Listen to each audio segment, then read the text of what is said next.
세계에는 들어갈 수 없고 들어가서도 안 되는 미스테리한 호수가 실존하고 있는데요. 어떤 이유로 인해 죽음의 호수나 무서운 호수라는 별명을 가지게 되었는지 알아보겠습니다. 카와이젠 화산호수. 인도네시아 대표적인 화산인 이젠 화산에는 세상에서 가장 위험하다고 하는 산성호수가 있습니다. 펄펄 끓어오르는 유황으로 뒤덮여 있고 분출하는 유황가스가 화산의 뜨거운 열로 인해 불이 붙는 현상인 블루파이어를 볼 수 있는 이곳은 황금 드레스에 사파이어 눈을 가진 악녀의 화산이라는 이름으로 유명한데요. 여기서 악녀의 눈이라 불리는 이 칼데라 호수는 위험한 산성호수라고 보기에는 너무나 매혹적인 사파이어 빛을 가지고 있습니다.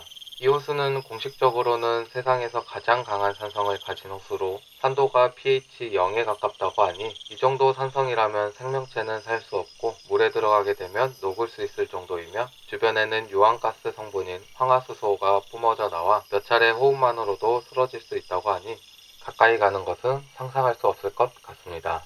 사파이어나 에메랄드라기보다 한국적으로 이야기하자면 옥색에 가까운 물색과 유황물이 끓으며 내뿜는 연기 기둥과 저녁이 되면 볼 수 있는 블루파이어의 장관을 보기 위해 위험하고 무서운 호수이지만 매년 많은 관광객이 몰리는 성지라고 하는데요. 안전한 루트와 관광 가이드와 함께 멀찌감치 조심스럽게 여행해야 할 것 같습니다. 이파카라이 호수. 파라과이에 있는 이파카라이 호수는 한때 아름답고 맑은 물이 흐르던 호수로 많은 관광객이 찾는 호수였습니다. 그런데 어느 순간부터 물고기들의 사체와 심한 악취로 인해 접근조차 어려운 죽음의 호수로 변해버렸는데요. 엄청난 양의 녹조로 인해 물 자체가 아예 꾸덕한 초록색인 것을 볼 수 있는데요. 아름다웠던 호수가 한순간에 죽음의 호수가 돼버린 이유는 너무나 허망하게도 인근 마을과 공장에서 나온 폐수 때문으로 발표되었습니다. 각종 폐수로 인해 강안에 살던 물고기들이 죽자 시아노박테리아의 번식이 활발해지면서 속을 전혀 들여다볼 수 없을 정도의 짙은 녹색 호수가 되어버린 것이었는데요.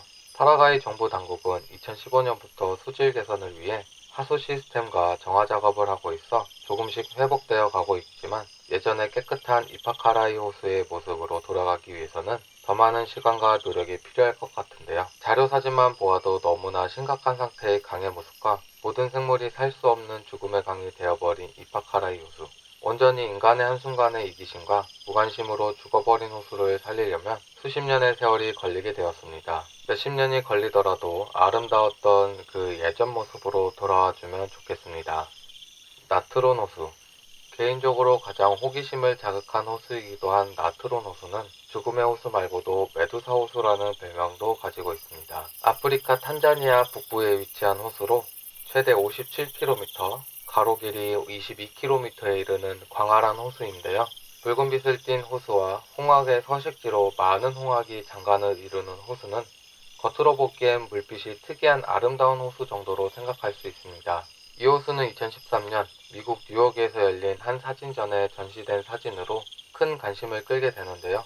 영국 사진작가인 닉 브렌트가 찍은 사진에는 마치 살아있는 것 같은 역동감을 가지고 있는데 말라 죽어 있는 동물의 모습을 볼 수 있습니다. 그냥 죽어서 뒹굴고 있는 모습이 아닌 당장이라도 움직이거나 날아오를 것 같은 모습을 보여 돌처럼 박제된 모습을 하고 있는데 그 모습이 마치 그리스 신화에 나오는 메두사 이야기와 비슷하여 메두사 호수라는 별명을 가지게 되었다고 합니다. 나트론 호수가 이런 죽음의 호수인 이유는 바로 탄산수소 나트륨 때문이라고 하는데요. 탄산수소 나트륨이라면 흔히 우리가 말하는 베이킹소다라고 하는 것들입니다. 이 성분이 다른 호수에 비해 너무 높게 나왔다고 하는데요. 그렇기 때문에 나트론 호수는 강한 연기성을 띠게 되어 살아있는 동물의 피부를 녹여 죽음에 이르게 한다고 합니다. 거기다 탄산수소 나트륨은 물을 빨아들이는 힘이 강한데 그렇기 때문에 죽은 동물들의 몸의 수분이 그대로 빠져나가 미이라처럼 말라버린 상태로 시체가 보존이 가능했던 것이라고 합니다. 이처럼 강한 연기성을 가지고 있어 붉은 박테리아류만 살게 되어 호수의 물이 붉어진 것인데요. 그럼 이런 무시무시한 호수에 홍학은 어떻게 살 수 있는 것일까요? 홍학의 긴 다리는 탄산수소 나트륨의 저항력이 있어서라고 하는데요. 덕분에 호수에 있는 동안에는 천적들의 공격을 받지 않아 자연스럽게 홍학의 안식처가 되었다고 합니다. 실제로도 조류학자가 홍학 조사 중 크게 다치는 경우가 있었다니 호수의 위험성이 오롯이 느껴지는 무서운 호수인 것 같습니다. 카라차이 호수. 러시아 첼야빈스크에는 진정으로 죽음의 강으로 불리는 호수인 카라차이 호수가 있습니다. 보기만 해도 섬뜩한 모습의 이 호수는 어마어마한 양의 방사선을 내뿜는 장소인데요. 어마어마한 양의 방사선을 뿜어내게 된 이유가 바로 근처에 해결료 폐기 공장인 마야크 재처리 공장이 들어서면서부터인데요. 고준위 방사능 폐기물은 안정적인 시설을 갖추고 버려야 하는데 돈이 많이 든다는 이유로 호수에다가 아무런 장치 없이 버렸기 때문이라고 합니다.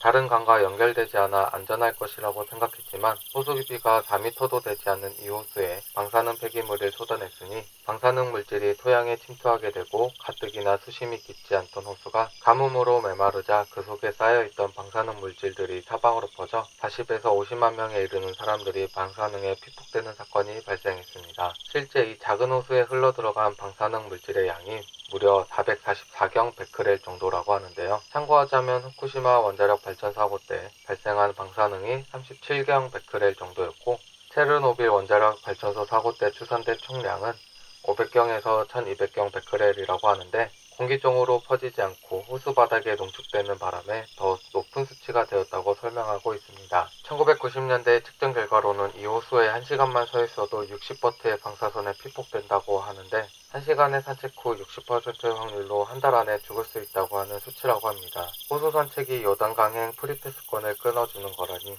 생각만 해도 오싹한데요. 러시아 정부는 콘크리트 블럭과 자갈을 채워 매립하고 정화 사업을 펼쳐서 수치가 많이 낮아졌다고는 하지만 여전히 위험하다고 하는데요. 다시는 이런 일이 없길 바라며 우리에게 많은 것을 돌려주는 자연에게 더 잘하지 못하더라도 못된 일을 하지 않았으면 좋겠습니다.